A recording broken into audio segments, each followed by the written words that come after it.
পরাজয় বরণ করে নেওয়া যায়?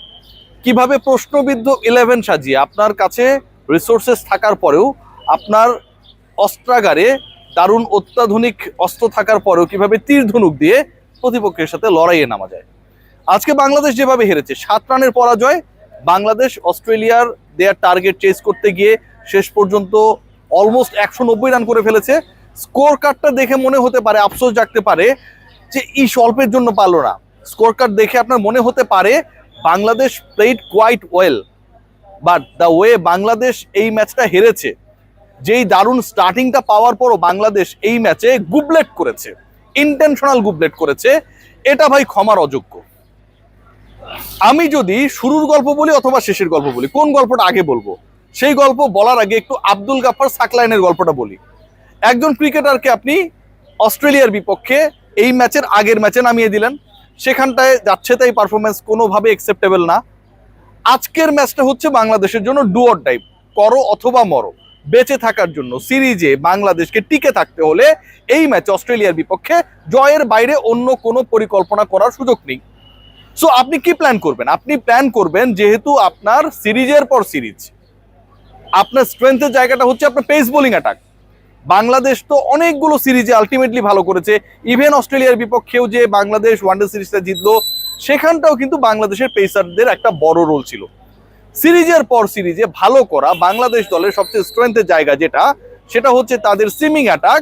সেই ডিপার্টমেন্টে আপনি ভোতা করে দিয়ে সিমিং ডিপার্টমেন্টের দুজন ক্রিকেটার শরীফুল এবং তাসকিন, তাদেরকে আপনি বসিয়ে রেখে আপনি আজও খেলিয়ে দিলেন আব্দুল গাফফার সাকলাইনকে। থাকে না যে লিওনেল মেসি, তার বয়স যতই হোক না কেন, তিনি সত্যিকার অর্থে প্রতিদ্বন্দ্বিতাপূর্ণ টুর্নামেন্টগুলোতে খেলেন আর না খেলেন, মেসি ইজ মেসি, মেসিকে আমরা খেলিয়ে দিতেই পারি। মেসি যেখানে যান পারফর্ম করেন। আব্দুল গাফফার সাকলাইন যেন বাংলাদেশ ক্রিকেট বোর্ডের ম্যানেজমেন্টের স্বপ্নে দেখা লিওনেল মেসি, যে তাকে ওই যে গায়েবী স্বপ্ন এসেছে যে সাকলাইনকে খেলিয়ে দেন, পরের ম্যাচে আপনারা জিতে যাবেন, খেলিয়ে দেওয়া হলো। খেলিয়ে দেওয়া নিয়ে আমার কোনো সমস্যা নাই, কিন্তু যখন তাসকিন এবং শরীফুল এই দুজন ক্রিকেটারের কেউই বাংলাদেশের ডু অর ডাই ম্যাচে 4 ওভার বল করতে পারবে না, এরকম একটা সিচুয়েশন, এরকম একটা ওয়ার্কলোড ম্যানেজমেন্ট সামনে চলে আসে, যেটা অবান্তর আমি মনে করি। ঠিক তখন যখন আপনি ডু অর ডাই ম্যাচে সাকলাইনকে খেলিয়ে দেন 4 ওভারে 53 রান 1 উইকেট, ওই উইকেটকে ধরার কোনো মূল্যই নেই। এর থেকে বাজে ডিসিশন, প্রশ্নবিদ্ধ সিদ্ধান্ত আর কি হতে পারে? আজকে যখন বাংলাদেশ জেতার পথে রয়েছে, আমি প্রথমের আলোচনা একটু পরে করব। প্রথমে যেভাবে বাংলাদেশ ব্যাট করেছে, তানজিদ হাসান তামিম যেভাবে ফায়ার স্টার্ট দিয়েছে, যেভাবে পারভেজ হোসেন ইমন ট্রাই করে গেছেন, সেই আলোচনাটা আমি পরে করব। তার আগে শেষ 4 ওভারে আলোচনাটা করি। প্যাথেটিক ভাই, শেষ 4 ওভারে বাংলাদেশের প্রয়োজন 44 রান।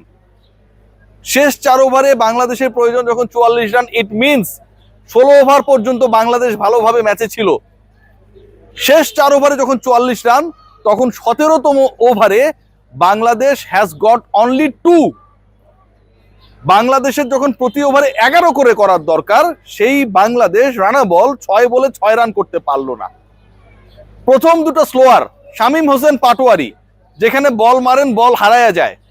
বাংলাদেশের সবচেয়ে মানে এই ফরম্যাটের ফিনিশিং এর প্রপার ব্যাটার যাকে মনে করা হয়, সেই তিনি এমন ওয়েতে প্রথম দুটো স্লো বল, এলিসের দুটো স্লো বল খেললেন, টাকালেন, যেন মনে হচ্ছে রাহুল দ্রাবিড় টেস্ট খেলতে নেমেছে অনেক দিন পর সাগরিকার স্টেডিয়ামে। তৃতীয় বল মারতে গেলেন, তিনি আউট হয়ে গেলেন। 3 বলে বাংলাদেশের 0। এরপর আব্দুল গাফফার সাকলাইন নেমে গেলেন। শেষ 4 ওভারে 44 রান দরকার, প্রথম 3 বল 17তম ওভারে ঠেকালেন, কোনো রান হলো না, একটা উইকেটের পতন, এবং যেই দুটো লোপ্পা বল দিয়েছে সেই বলে রান বের করতে পারলেন না শামীম পাটোয়ারি। আব্দুল গাফফার সাকলাইন এমন ভাবে ডিফেন্স করলেন, ছোটবেলা আমরা এরকম করি নাই।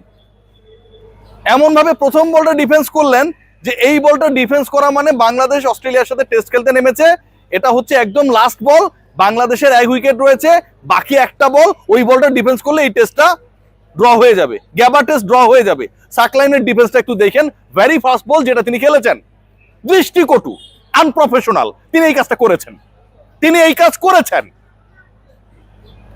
বাংলাদেশের 17তম ওভারে প্রথম 4 বলে কোনো রানই হইল না, পরের 1 বলে একটা সিঙ্গেল, তারপরে আরেক বলে আরেকটা সিঙ্গেল। শেষ 4 ওভারে যেই দলের দরকার 44, সেই দলের ব্যাটাররা 4 বলে প্রথম কোনো রান নেয় নাই এবং মাত্র 2 রান নিয়ে ওই ওভারে বাংলাদেশের শেষ 3 ওভারে প্রয়োজন পড়লো 42 রান। লাস্ট 3 ওভার্সে বাংলাদেশের জয়ের জন্য প্রয়োজন 42 রান। ওই একটা ওভারই বাংলাদেশ আসলে ম্যাচটা হেরে গেছে, যেখানে আব্দুল গাফফার সাকলাইন এসে ওই দারুণ ডিফেন্সটা করলেন এবং শামীম পাটোয়ারি উইকেটটা বিলিয়ে দিয়ে এলেন।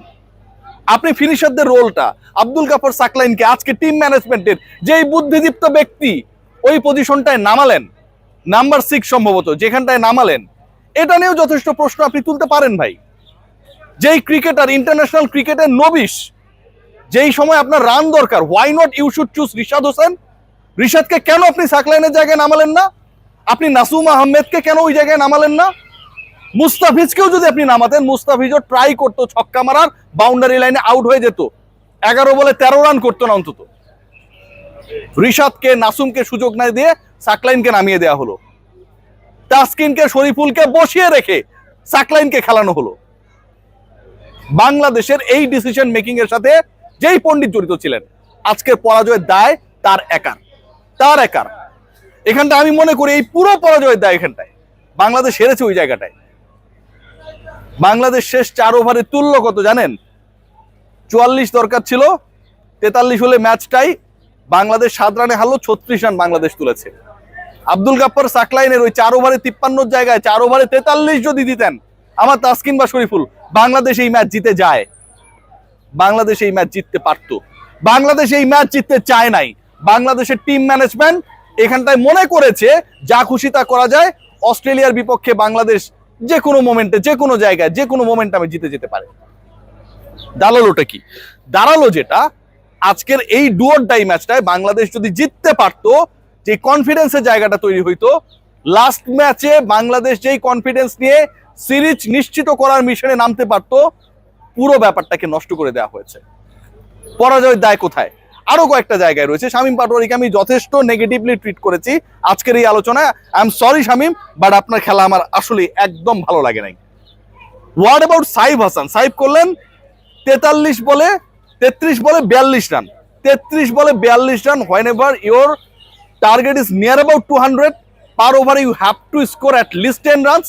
সেখানটায় একজন ওপেনার 33 বলে 42 রান, স্ট্রাইক রেট 127। ভয়ঙ্কর দৃষ্টিকটু।